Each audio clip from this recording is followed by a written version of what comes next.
Guy was there, Melina. Good enough. I'm Mafa. Okay. I'm building this my relationship. Okay, you know your women, you build this relationship. Okay, so I'm able to tell a problem. Let's agree that the TN down while also gonna chamber must pay you out. Instead of us going that you are never, if you don't build that this relationship, what can be the love? Smoking in and say, if I'm able to it. As a woman, then I'm not, you know, then I can I open and I Mbune you lawyer can call out.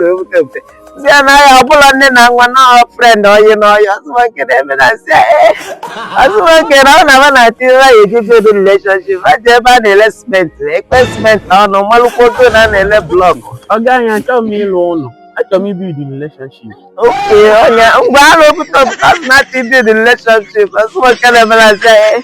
As in governor was my logo nature alone or my logo nature less men. Now I build anything on and I build a build. I say, can I mean as tell no, come up full afternoon. Up by your running. The money with it work this period. Someone can name that. I'm from over here, no one above us. Someone can name and say, some go up with Ben. I just said, as a man, say,